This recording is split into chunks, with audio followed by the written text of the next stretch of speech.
Oi oi lads, Crypto here. I think it's safe we can all agree that the Mallow on Takedown slaps harder than your dad's belt and was overall one of, if not the best piece of content we have ever received for Borderlands 3. Meanwhile, its younger brother, who launched just about a year under its older brother's release, the Guardian Takedown, is probably more painful to go through than your dad's belt. That's right fellas, today's topic is the Guardian Takedown and we'll be going over the mechanics and aspects that the community hates, alongside giving an explanation of why it was a failure. But yeah, this video will be a little bit more different than usual as I'll be running through the takedown and talking at the same time. I feel like it'll be more interesting this way, and I'll also be speaking the thoughts I have in the moment itself. Honestly shocked that I'm willing to play this. And hey, I don't even have a gun pointed at my head, wow. I'm also quite interested because I know this question is usually a 50-50 split in the community. Do you lads prefer takedowns or classic raid bosses? Personally, for me it's takedowns all the way, but I understand why people say classic raid bosses. Takedowns take much longer to develop and sometimes they can be a big miss, just like the one we'll be playing in a second. So yeah, definitely make sure to let me know in the comment section down below.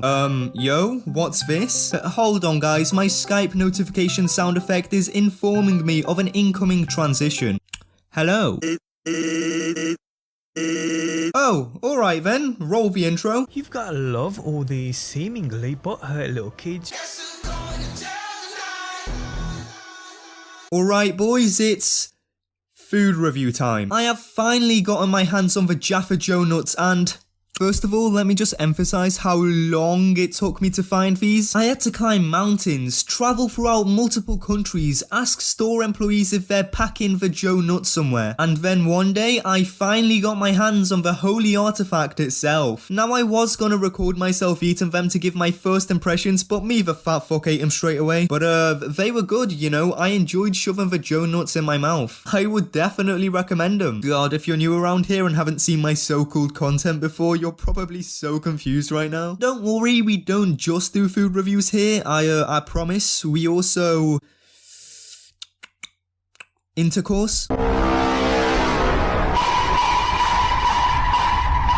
Anyway fellas, here we are, we're playing a min-maxed Mo's build, so hopefully we'll breeze through this, but yeah, surprisingly, we've already encountered something a lot of us dislike. Last time I checked, we're playing the Guardian Takedown, not the storming the RSPCA Animal Center simulator. I don't get why they made us fight manticores for the first section of the takedown, it feels extremely pointless and time consuming. I guess these guys can also be found on Necrotafeo just like Guardians, but I really don't see the correlation here. If this section wouldn't exist, the pacing of the takedown would be so much better. Okay, so here is something very annoying too. For some reason this only happens occasionally and the first time you do the takedown on a new character. Sadly we didn't get it here so I can't demonstrate, but after defeating the manticores the game tells you to go up onto that little platform so you can start charging those 2 crystals. I get that this is meant to be a tutorial, but it's very poorly executed. It's slow paced and I just feel like Tanis could have explained what to do through dialogue. I am a fan of how we can just skip these guys right over here, but actually never mind, here we go, something annoying again. This fucking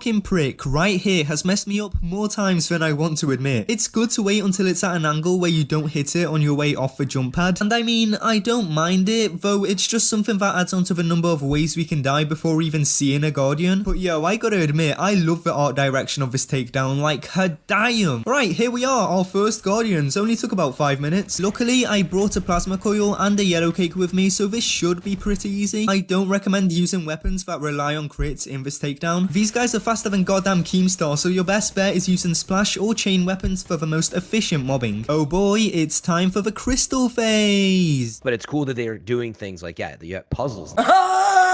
Arguably, never mind, actually fuck that, the worst part of a takedown. Don't you just love standing in a square for 5 minutes? Such immersive gameplay. I honestly feel like this wouldn't be too bad of a mechanic if the crystals just charged quicker, or if you could shoot the crystals, for example, to speed up the process. But yeah, again, this just slows down the pacing so much. I guess you still are killing things, but being forced to stand in one spot is annoying and extremely unnecessary. Also, being forced to focus on all 3 crystals when playing solo is super punishing because, as you all know, if a single crystal unloads, you get fucking Michael Bayed. Alrighty, moving on. This room also feels like it was just added added here to drag out the takedown. Nothing too special happens here, so I'ma show you a quick little skip here. You walk up whatever the fuck this is, crouch, and you're through the door. Simple. I actually enjoy this section. I think it's fun because it introduces something new. As you can see, I've cleared out all the enemies and now we have to do parkour on these platforms. Now I know a lot of people dislike this section, but again, I find it pretty fun. I don't know though, maybe my turn on expectations have lowered after consuming so much porn since being single. The only thing I have a problem with though is that falling down has you kill more enemies in order to activate the booster to get back up. Like man, just activate it straight away. Vending machines, very nice. Where the bloody shit is my save station? A lot of people often complain about immunity phases in this game, and normally I'd agree, they are very annoying, especially on bosses like Troy or the Rampager. But I will say, some bosses such as Wotan and Scourge, who we'll meet later on, have some pretty good ones. I would mention Anathema since her phases are pretty fun, but holy fuck do they get repetitive. Like 16 phases in one fight? Jesus, really?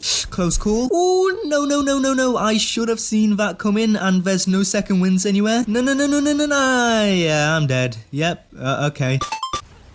Oh well, I just kamikazed myself to death. Well done, that was fucking incredible, Crypto.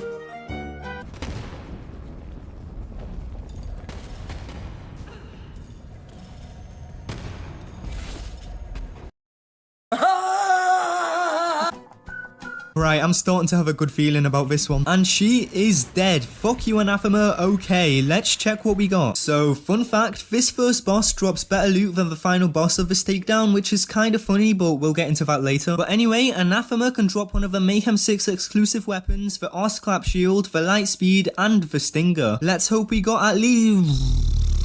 What? Okay, thank you. Wow, we just rolled a god roll on our first try. Technically third, okay, shut up. And we also got, oh, wow. Dude, what is this luck? 2 god rolls in one run, and these are pretty much the only good items you get from this most difficult endgame challenge activity in the game. Okay, so these upcoming areas are like the Malone Takedown's bridge section of this takedown, which I don't really mind. I think this Manticore section is fine as it is, as it gives us a break from fighting the Guardians, and it's a breath of fresh air. It also makes much more sense to have an enemy switch at this point of the takedown, since we've already met the Guardians and the Guardian boss. Fucking level 100 Guardian boss, let's fucking go. Another epic parkour section over here, and this one's pretty easy. The platforms don't move, so if you fail, unfortunately you show minor symptoms of BTS fan. Sadly but surely, Gearbox will not give us what we want, but will give us what we need. Puzzles. Oh shit. Yeah, so I personally think this crystal section is much better and easier to deal with than the previous one, but it does have some sort of unique challenge to it. Right, so when you stand under the crystals, you're pretty much standing on the edge of a platform. If you get pushed off, you're fucking wasted. And some Guardians have some crazy knockback. Let me try to get an example. Oh yeah, right, yeah. So I definitely recommend positioning yourself so that you have a lot of space behind you. But yeah, all in all, this is a crystal section, so yeah, it also sucks ass. There's 3 crystal sections in this whole takedown. It feels so dragged out. The worst part is, these crystal sections take around 5 minutes each on average, meaning this whole takedown should take an average player at least 20 minutes to complete. Hey, let's go baby, onto the final boss we go. There's a little skip here where you can go out the map and skip to the boss right away, but for the sake of the video, I'll risk putting myself in Arkham Asylum, sure, why not? Where are the platforms? I killed every enemy, right? What? Oh right, yeah, they added jump pads recently. Okay, that's a decent change. I thought they only added one later on. Yeah, you gotta be a little bit careful here since you can get speared off the map. Someone should really show these guys how to build fences, huh? Here we go. This is the jump pad that doesn't work half the bloody time, and let's go. Okay. Onto Scourge we go, and honestly, I have no complaints about this fight at all. It's very fun, but I just wish his loot did him justice. Sure, he has things like the Globetrotter and the Smog, but they're extremely mediocre. And a gimmicky weapon like the Web Slinger shouldn't have been given to a raid boss. Here's a little tip. Once he goes down into his immunity phase, you can skip it by having a diadem blow up in his face. That doesn't sound right. This also stuns him for a little while. Like I said before, man, I love love this dude's immunity stages, they're done so well. I know, look, turns out we didn't kill him and just ended up sending him to another dimension. You know what that means, boys. That's right, Takedown at the Guardian Breach 2, coming soon, let's fucking go. And we got none of his drops. Lovely. I really do wish we got some sort of Captain Scarlet treasure room in this takedown, that would be so dope. But yeah, overall thoughts on the takedown, good idea, horrible execution. But yeah, anyway, that's it for the video. I hope you all enjoyed. It was a bit more different than usual, but I had fun making it and I hope you all had fun watching. If you did, make sure to like and subscribe as it really does help me out a lot. I make content all things Borderlands and Wonderlands, so I'd recommend sticking around. Thank you all so much for watching and I'll see you all in the next one. Stay classy. Peace.